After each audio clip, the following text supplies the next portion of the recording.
you build a solid network and you know the right people and those people support you, I don't see you having a huge challenge to be able to grow in whatever area you want to grow in. Because if I don't know how to do it, I'll know someone that knows someone who does. My name's Nat Berman. Currently, I help people leverage their brands to both grow their business and attract clients, but most importantly, build trust. How did you get your clarity of what you want to do and what you should do? It's hard to answer flat out, but I will say this. You suffered from anxiety before. Was that when you were working as a recruiter? I had a ton of anxiety as a recruiter because I was one of those guys in his early 20s who's like, I don't know what I want to do with my life and I hate this. And I would let the smallest things be huge. And that's typical of somebody who's anxiety ridden. You're not working hard enough, you're a loser, which are the things that you say when you're highly anxious and not feeling great about yourself. Entrepreneurship is as much as personal growth as business growth, right? One of the things I was always clear on, I left my job with substantial evidence that I could. Don't just leave a job because some idiot guru's like, risk it all and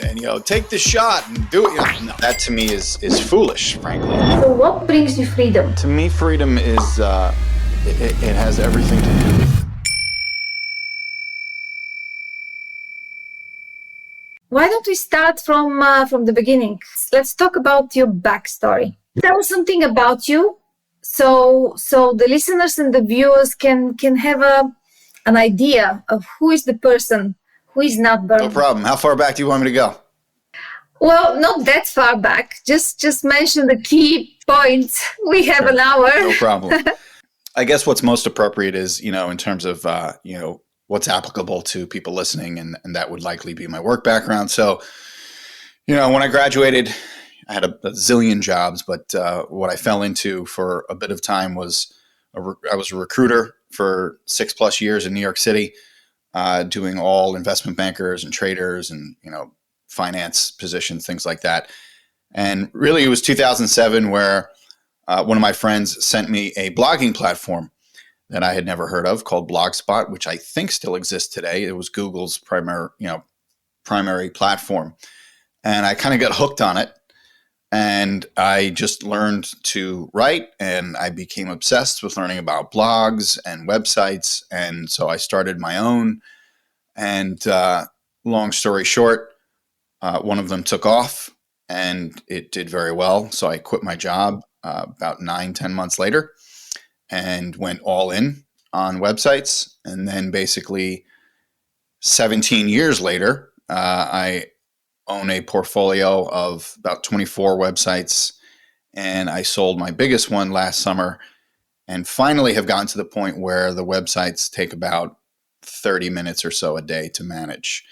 So 3 years ago, 2020, which is probably more appropriate for your listeners, is when I got on LinkedIn and started taking content very, very seriously, started recording videos in my backyard, just really talking about whatever I wanted to, but a lot of stuff pertaining to business growth and life and motivating people and things that I was pretty passionate about. So picked up a pretty good following in a relatively short amount of time. After about 9 months, people started asking me if I did coaching, and honestly, that was very new to me. And I took on a number of clients, probably too many, and my sites at the time were still, running the show and paying my bills. But again, I was growing maybe a little faster than I had anticipated. And I essentially kind of burned out a little bit, took a break. I was really almost on hiatus on LinkedIn for a good 2 years. And hiatus, I mean, I never left, but I really kind of mailed it in. I didn't take it seriously. I didn't take my content seriously or building relationships seriously. I was just sort of on there. So then in January of 2023, I decided to come back and give it a real go. And since then, it's been amazing. And things really started to take off in the summer. I spent 6-7 months really grinding, just commenting like crazy, building relationships like crazy, just spending a lot of time on the platform learning and trying to get better and better at my content. And so things have really developed and moved quickly. And so, one-to-one coaching is still what I do, but I recently just launched a community that essentially mirrors everything that I do in my one-to-one, so that I can scale back a little bit on that business. I usually am seeing between 10 and 15 clients at once, and I'd like to scale that back to 5. So that's where I'm currently at. Tell me something more about the websites you were talking about.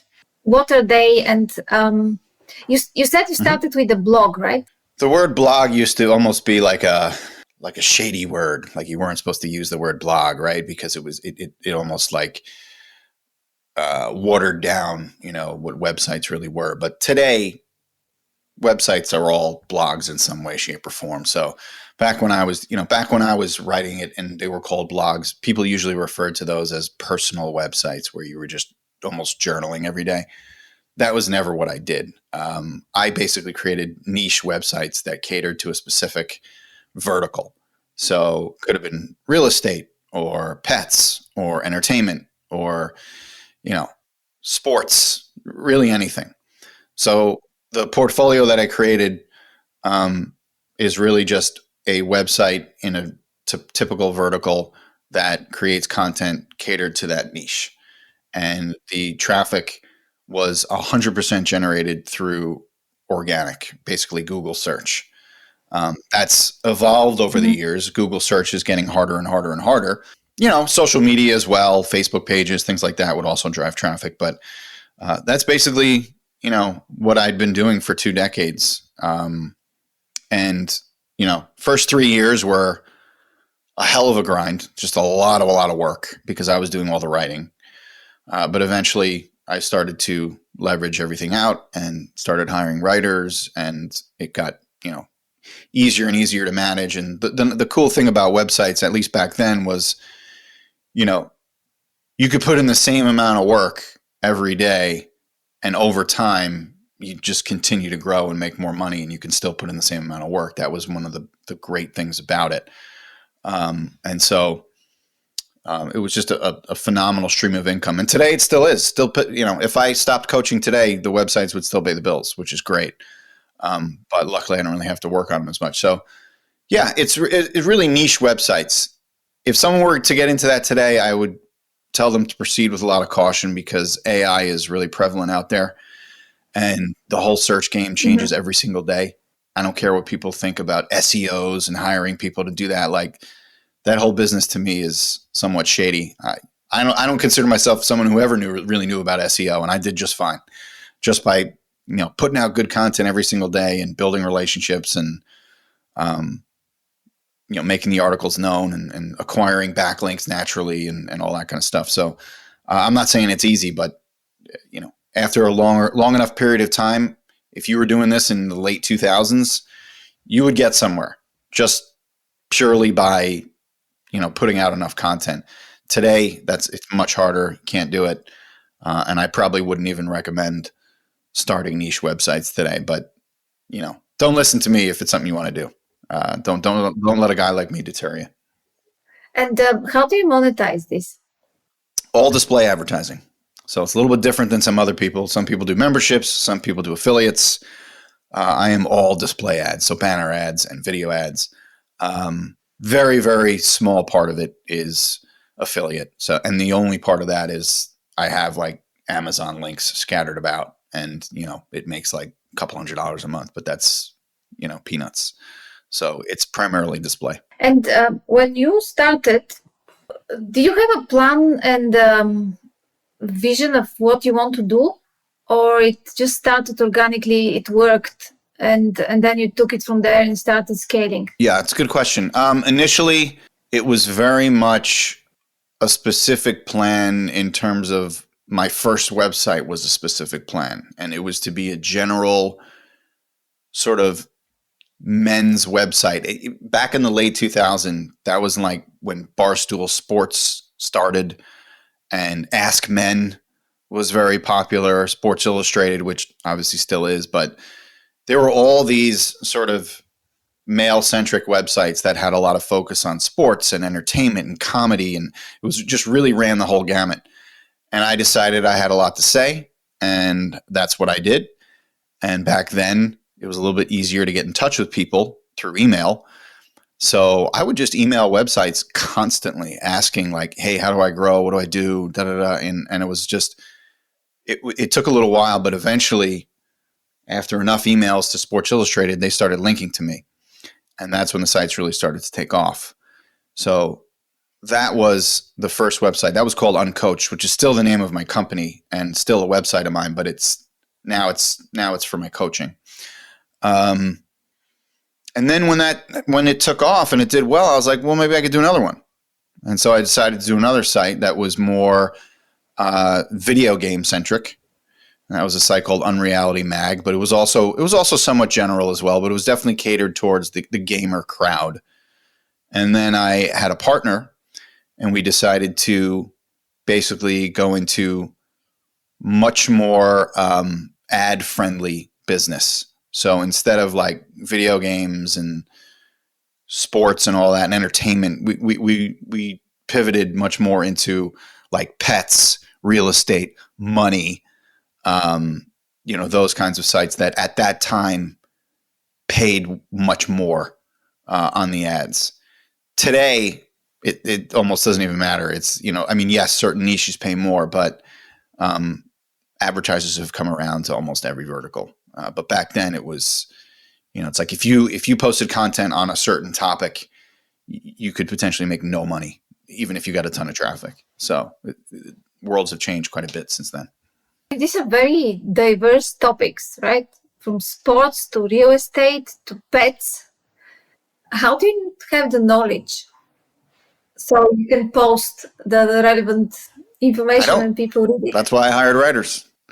I don't have the knowledge. And that took a very long time to develop as well, was building out a roster of good writers through either direct means. So I would just hire people directly, or through writing services where I had to literally just go through hundreds and hundreds and hundreds of writers to eventually find like the right stable of writers. And today the game is very different. It's, there's AI generated content. There's writing services are a lot more prevalent these days. It's very cheap to produce content these days. Very, very cheap.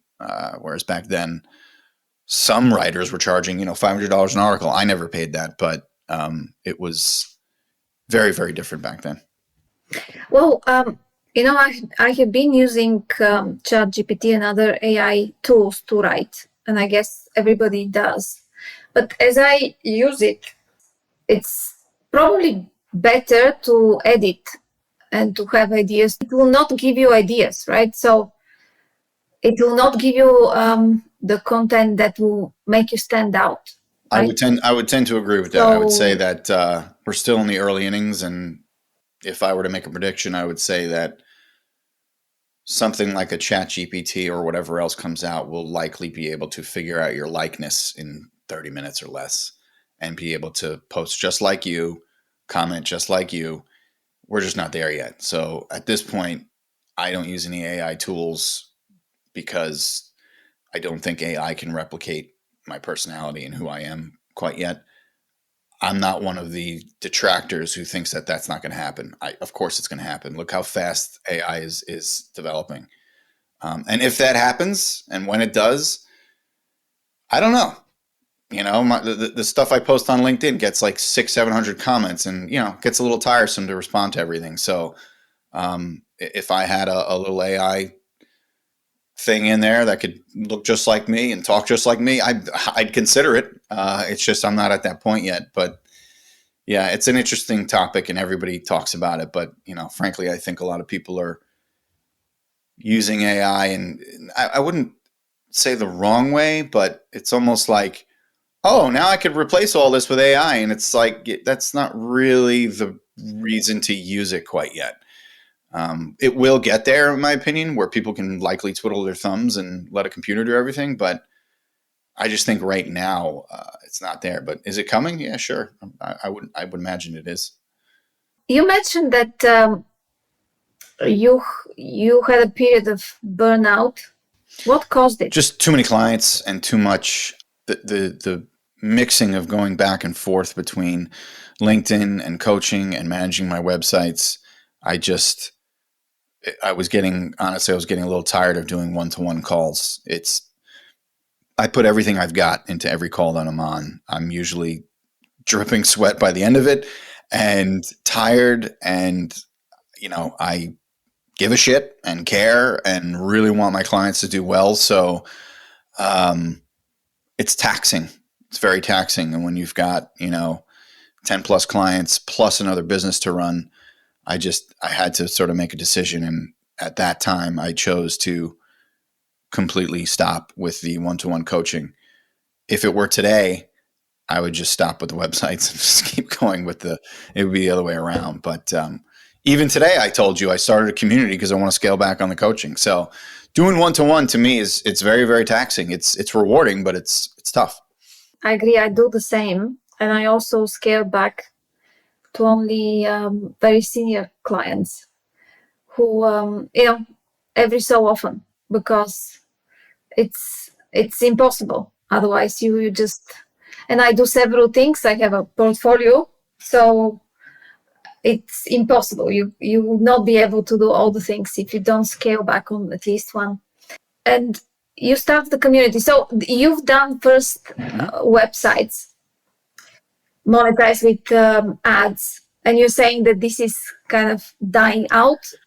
I don't think it's dying out. I think it's just pivoted in a very big way. So what people were doing, 15 years ago, 18 years ago, it's very hard to do now. You can't just write a piece of content every day and expect it to be found in the search engines. It's way more competitive now than it's ever been. So, and in the same token, some sites do well by brute force. They've got AI cranking out 500 articles a day, and that's very hard to compete with. So there's a number of different methods people are using to, try and get search organically. But if I were to do it again, I would likely really try and have a direct audience as best as possible, and that's really hard to do. It's creating a brand. It's likely advertising at some point. And frankly, I would have to go all in it and put all in on it and put my entire resources behind it and basically stop everything else. And that's just not, I have no interest in doing that right now. Let's talk about your coaching. And because I follow you on LinkedIn, you talk about clarity. So let's talk about clarity. How did you get your clarity of what you want to do and what you should do? That's a really good question. And it's hard to answer flat out, but I will say this. I think that as I continue to grow and progress on this platform and my community and things like that, your clarity doesn't have to be this like static thing. It doesn't have to be, hey, I want to be X in 5 years. I think you reach different clarity points at different times. So right now I have a very clear vision of where I want to go, which is basically I want 1,000 community members. I'd like to have no more than 5 clients at X price point. I want to engage in some speaking events and things like that. And I've said this a million times and I'll say it again. When I reach that point, I want to do something else. I know myself. That's just the way I am. And so what was clear to me right now today might not be clear to me in a year. So in terms of achieving that clarity and getting there, I think it's really just kind of listening to who you are, what you want at the time, whatever vision you have, and putting the pieces together to sort of map out a strategy to get there. I mean, that's how I coach people. But to get that clarity, it's not that easy. I think for people out there listening who are very unclear and don't know what the hell they want or aspire to be, the best thing I always tell people to do and the place to start is always with what's important to you. I think that's the most important starting off point when it comes to clarity, no matter what it is. No matter what it is, could be your family, could be your career, could be your health. Start there, and then let things progress outwardly after that.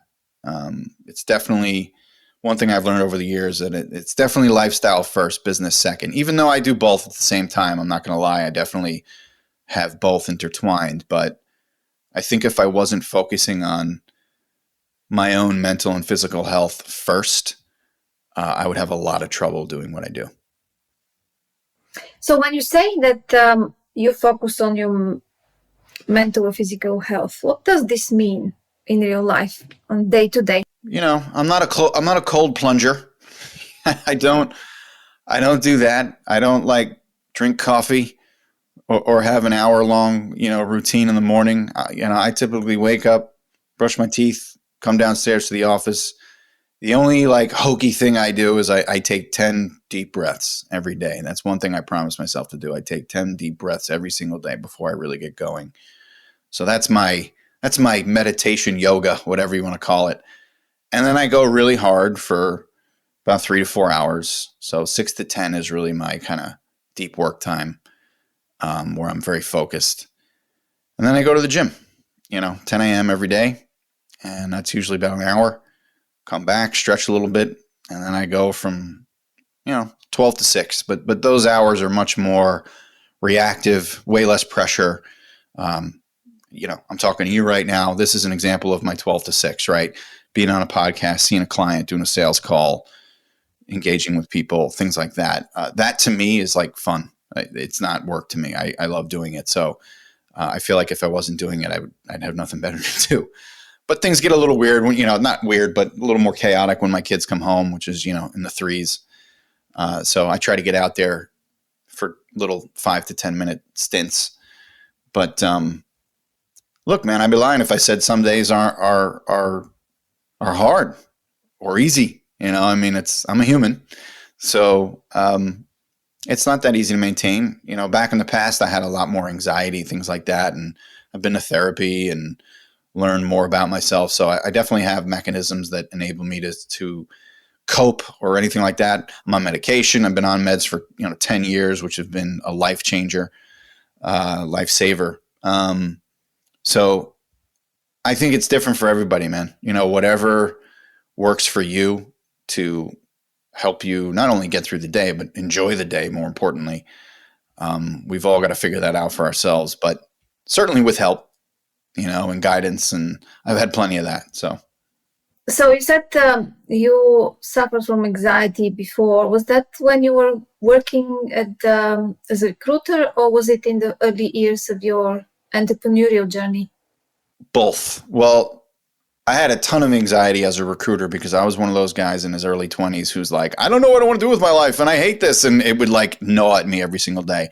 And then every time I would have like a boss that I hated or couldn't stand, it made it worse. So I used to tend to perseverate quite a bit on anything. And I would let the smallest things be huge. And that's typical of somebody who's anxiety ridden, right? So definitely trying to figure out my way was a huge anxiety, producer for me. And then I think when I was an entrepreneur, what was tough there is that was when I first became a dad.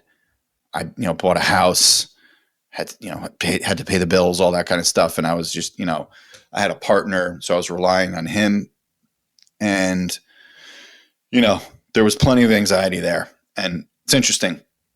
That was probably some of the most successful years I've ever had financially. And I was more stressed than ever. And it wasn't even close. But looking back, I kind of smile at how silly my behavior was or just the way I perceive things and how ass backwards it was.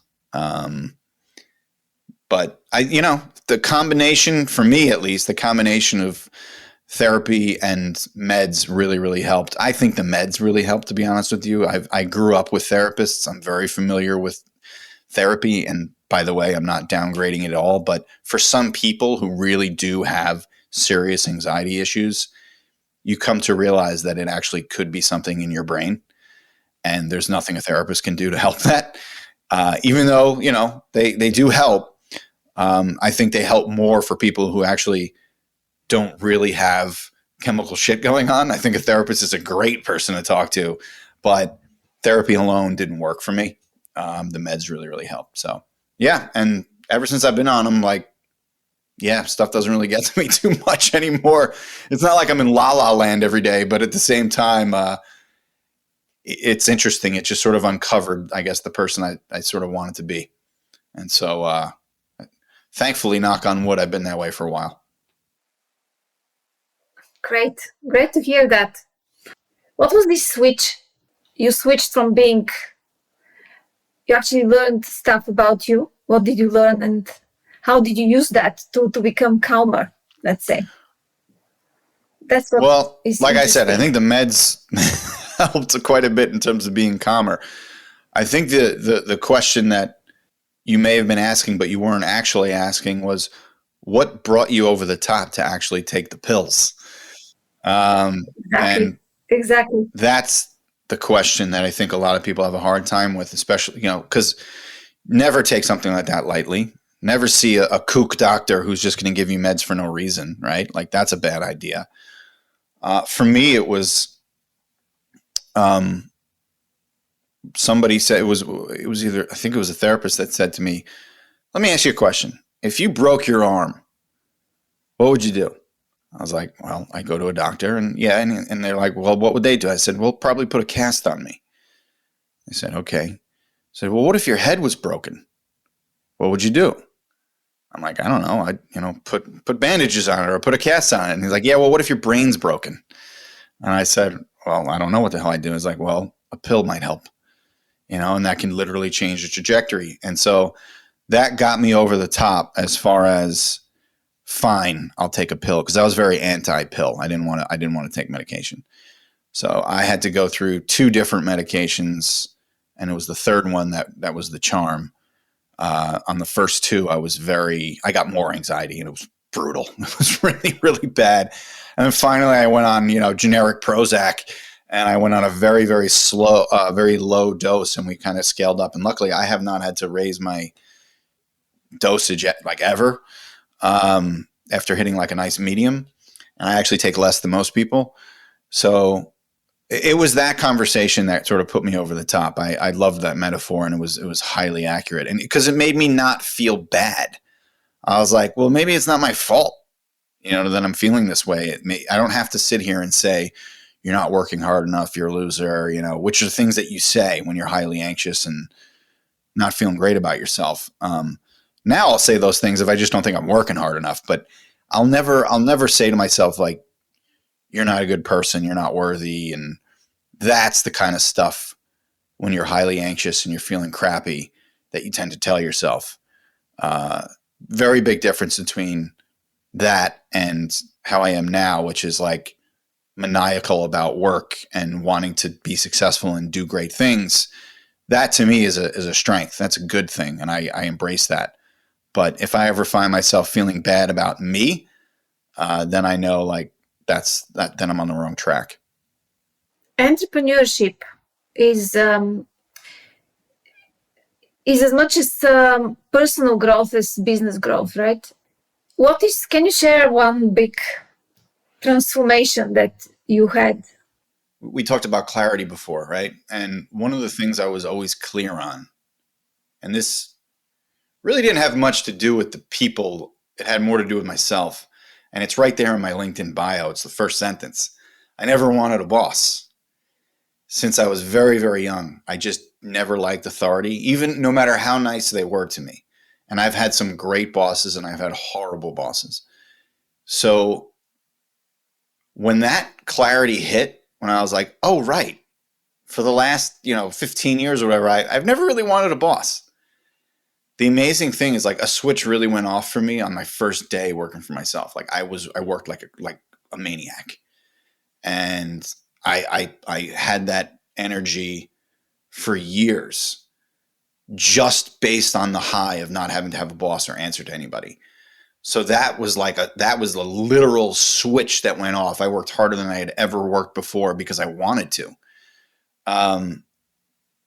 So that was, you talk about clarity. That was a great kind of switch. As far as the actual growth, I think being an entrepreneur and working for yourself as an extension of all that stuff shows you who you are, right? Like, do you have the discipline?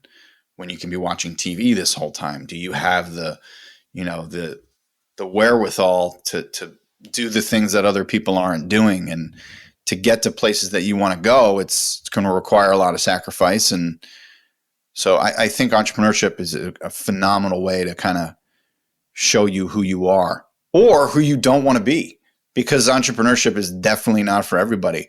And I don't blame anyone that works a 9 to 5 and enjoys their work. I wish them the best. And I think I only hope people can do that. Right. But for whatever reason, a lot of folks tend to resonate with wanting to be their own boss and work for themselves and, make their own way. But to me, it's not about that. It's about being comfortable and, happy in your own skin. So you can certainly do that in a 9 to 5. Well, there are a lot of people in 9 to 5 that feel very trapped by financial, societal limitations, or limitations that are mainly in their heads. What would you give as advice to them based on your experience? You did the transition, you've been an entrepreneur. I guess my advice would be somewhat practical. I left my job with substantial evidence that I could, right? The last thing I would ever tell anybody out there who's thinking about leaving their job or wants to work for themselves is like, you got to put food on the table. You need to survive, right? So don't just leave a job because some idiot guru's like, risk it all and take the shot and do it. No, that to me is foolish, frankly. I was working a business on the side. I was working 8 to 6 as a recruiter, and then, probably 6 to 10 every single day, writing, sometimes till the wee hours of the morning. Right. So I got to a point where I had enough money in the bank where I think I had about 6 months, at least 6 months of savings.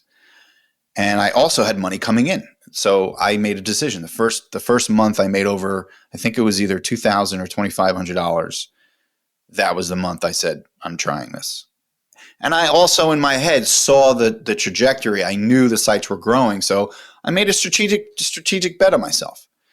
So look, if you're in a position where you've got, 3 years of savings and you're like, I want to leave my job and try something else, more power to you. But I definitely think that some kind of strategic plan is probably in order. That's why I use the word practical. It's like, hey, let's be realistic here. But I will say this. If you're in that job and you feel trapped and you're not taking action, then that really sucks. Then you're really in a bad situation. And you have no one to blame but yourself in those particular areas. I have very little sympathy for those who, moan and complain when they're not doing anything about it. Right. And when I say do something about it, it could be as little as reading something, having a conversation with somebody, anything, any kind of action to get you towards like getting to whatever that goal is. Obviously working with someone like yourself or me, we help people get there a little bit faster, and with a bit more of a clear vision and plan to do it.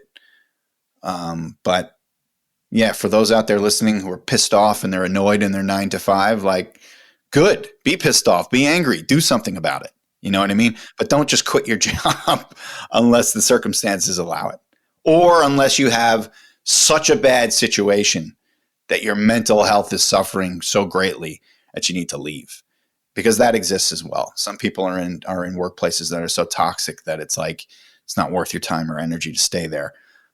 Hopefully there are less of those than more, but I felt it was appropriate to at least bring up. Tell me more about your community. Sure.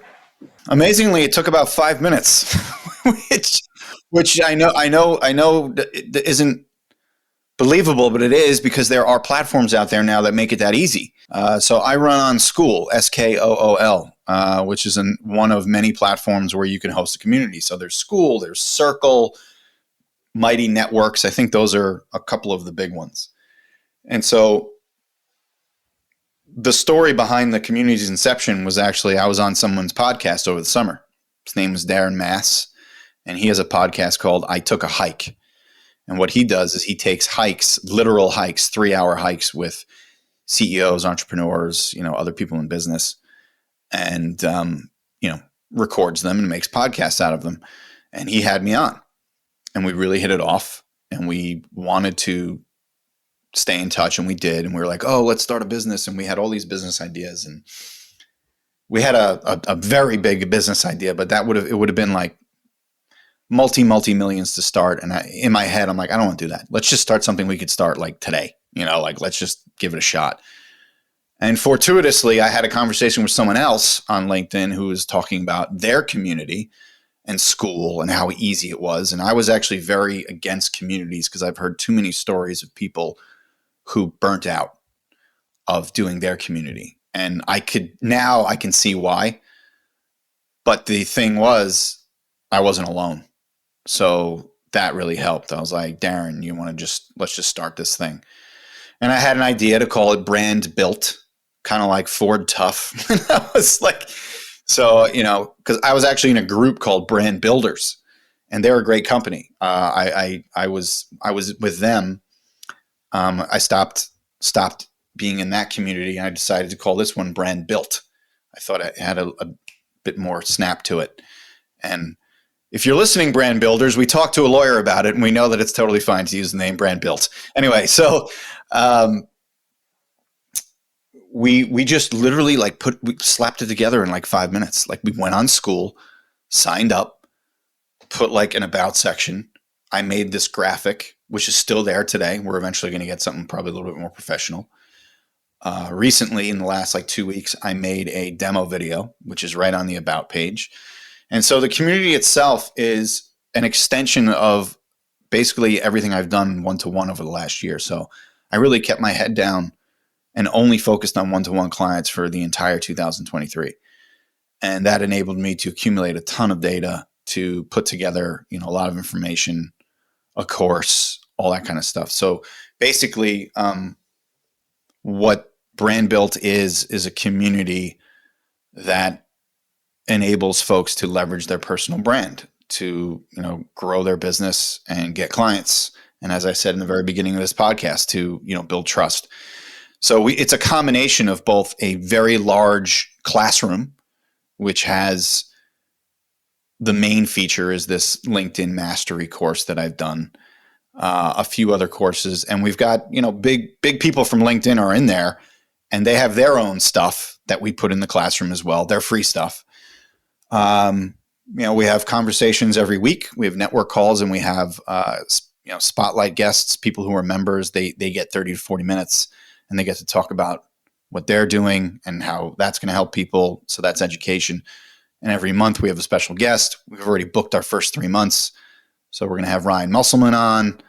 We're going to have Joe Apfelbaum on. We're going to have Jacob Peggs on. These are some pretty big, LinkedIn guys, but we're going to extend that to, major business people. So again, it's really an extension of a lot of the one-to-one work I do and a lot of the business experience that Darren holds, because Darren ran a business and sold it for $40 million in 2018. He knows quite a bit on the corporate side. So it's a really nice combination, and the group is awesome. We've got some pretty big hitters in there. So I hope that wasn't too much of a plug, but yeah, that's my group, and that's what we do. So if somebody is starting on LinkedIn today, what would you recommend them to do? So I just did a whole 50 minutes on this the other day with my community, which is, 5 minutes. Give me minutes. No, I know. Well, the main areas that you need to really focus on LinkedIn, and this is very baseline stuff. Your profile is very important, right? So your banner, your picture, your tagline, your button, your featured section, and your about section. Those are the big 5. That's your profile page, right? So that's your main piece of real estate. Focus on that. Then there are 2 elements to LinkedIn that you must do every single day if you are going to grow: content and engagement, period. Content and engagement. The content, it's not easy to just say content. That doesn't mean you know what to do, but the content should really revolve around who are you helping and how do you help them, right? So who is your ideal client? People use that term all the time, ICP, ideal client profile. Who is the person that you are helping? How are you going to talk to that person on a daily basis? whether it's a personal story of yours, whether you're talking about the industry as a whole, all your content should revolve around who you're helping and how you're helping them. And yes, there's a hell of a lot more details than that in terms of aesthetic and what you should be writing, blah, blah, blah. That's all tactical that I won't get into here. As far as engagement goes, if you're not engaging, you're not building a network and you're not going to grow. It's that simple. If people are not supporting you in your content, it's going to be very difficult to grow on a platform like LinkedIn. So you need to do a few things there. You need to send out connection requests. You need to be commenting, and you need to be DMing people. Those are the big three: connections, comments, DMs. And what I mean by that is just participate. Don't write great post. Don't write love what you're doing. Add something interesting. Look, don't get me wrong. I write some of those myself, but I write them to people I already have relationships with. So it's not like I'm sitting around on someone brand new and saying, I like what you did there. Like, they're not going to care about that comment. But if it's somebody who I've known for 3 months, yeah, I might do that so that I could get in more comments for the day. And then as far as connections, I really only connect. Well, I don't really do any connections anymore in terms of I don't hit the connect button anymore. They usually come inbound these days. But in the beginning, you'll want to connect, in my opinion, with two kinds of people: the people who can help your network, who will never be clients of yours, but they're just great community members to have in your network, and those who can potentially be clients. Whatever relationships stem from there, wonderful. But to me, I'm not actively looking for friends and relationships. I'm looking for network partners and clients. I've developed friendships from there, which is great. And then just be a nice person. Be a good person. If somebody connects with you, thank them. Send them a DM. Thank you so much. Like, you got to remember, when someone goes on your when goes on your content, actually reads it, do you know how many things they could be doing at that moment in time? 1 million. You have to think of it that as being that special. You're like, it means something. Like, holy shit. Someone could have been doing anything right now and they're reading my stuff. Someone could have been doing anything right now and they chose to make a comment on my stuff. Take it seriously. You don't have to be serious, but take it seriously. Respond to them. Send them a message. And I'll tell you right now, my profile has never seen as much activity as it has right now. And I've never worked harder at going out of my way to respond to every person and thank every person that connects with me and comments on my stuff. And people think that, it's pods or software or everybody's cheating and all this crap. And like, yeah, that's very rampant on the platform. But no, that's not how I roll. That's not what I do. I work my ass off to build relationships with everybody. And that's the trick. That's the secret. There is no secret. That is the secret. It's hard work. So hopefully, if anybody's watching this and wants to grow their stuff, that motivates them to get out there and do it. Absolutely. So you were in digital media, online publishing, etc., and things change very rapidly there, like in every other sphere of life, really. So how do you stay on top of trends? It's a great question, and my answer may be a little different. I don't. Since the beginning of time, as far as I'm concerned, I don't care what era, building relationships and building a network always works. Now, the way in which you do that, the medium, that definitely changes, because today it's social media. It's not cold calling, right? But if you build a solid network and you know the right people and those people support you, I don't see you having a huge challenge to be able to grow in whatever area you want to grow in. Because if I don't know how to do it, I'll know someone that knows someone who does, right? So I really attribute a lot to the ability to build a trusting network of people. So that way, when AI comes along and upends everything, I'll know someone who's on top of it. I don't have to know it myself, but I'll know someone who is. So that's my answer to your question. And the same happened in digital media. I partnered with the right ad companies who I knew were on top of it and had the tech stack that would adjust to the new ecosystem, right? So I don't worry about knowing things necessarily myself, but I make a very conscious effort to know someone who does. And I think that will always keep you on top of the game, because then it's too much pressure. You have to know the whole world at every moment. No, that's not good. And frankly, I don't want to know everything that's going on at a given moment. Like I went through that crazy news stage during COVID, and I don't want to follow the news anymore after that. It was crazy. Everybody turned into zombies, and it was wild. That's got nothing to do with political affiliation or views. It just wasn't healthy. It just wasn't healthy. Like staying glued to the screen. If there's anything I learned that year, it's like, good God, what were you doing to yourself, man? And today, it's like, your world is finite. I'm not bigger than anybody. It's my family. That's what's most important to me, and the network that I'm building. And as long as I'm sticking to that, I try not to worry about other things quite as much. So for those who are listening and watching and are inspired by your story, your journey, and what you do, what is a key piece of advice you can give them? Well, there's two mottos that I have, so that might help. One of them is, you got to do what you got to do. That's a motto I've always believed in. So it doesn't matter who you are, where you're from, you got to do what you got to do. And the other one is something that my JV basketball coach used to say all the time, and he said it in a funny way, so I'm not going to repeat it the way he said it. But the line was, no excuses, get it done. I've always loved that line. It's one of my favorites, and it keeps you very humble. Just take ownership, man. You can't blame other people in other situations. If you can attach whatever's going on in your life to yourself, it's very freeing. If somebody criticizes you or you get vitriol, and I get plenty of that crap. And the larger my platform becomes, it's just natural.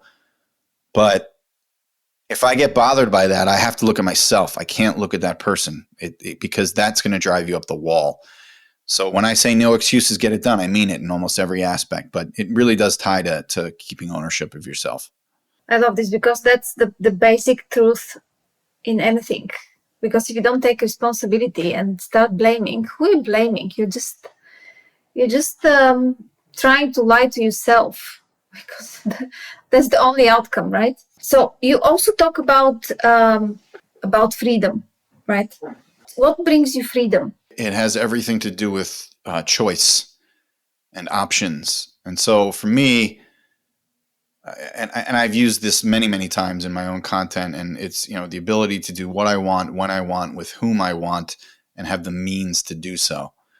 And so when you have the ability to choose at almost all times of the day, that to me is freedom. It's not necessarily about having tons of money. And when I say having the means to do so, you can have a phenomenal life on almost no income. You just have to adjust and move somewhere where that's possible. Whereas I live in Long Island in New York, and it's expensive here, but that's a choice, right? I could live like a king somewhere else tomorrow for the rest of my life and never work a day again in my life, but I'd probably be miserable. So again, it's all about choice. I've had people rip me to shreds because I'm on LinkedIn a lot and I comment a lot, and I say, yeah, but I'm allowed to. I have the choice to. Saying it's my job that's not even accurate. It's my choice. I like it. Too bad. And that I can say that to people, that's freedom, right? To be able to be yourself unapologetically, unequivocally you, and just let her rip and let it fly. And if there's one thing I encourage all my clients to do, and anybody that I work with or speak to, that is one of the most liberating things in the world. And to be able to monetize it, make money, there's no better feeling, in my opinion. That is freedom. What a great way to finish the podcast. Thank you so much, Nat, for all the wisdom and the practical, down-to-earth advice. I really love this. I just really don't like tricks and shortcuts and this and that. I just like back to basic, the normal things, the things that we should not forget. So thank you for that. This was really a very, very, very nice discussion. Thank you so much for having me. I appreciate it.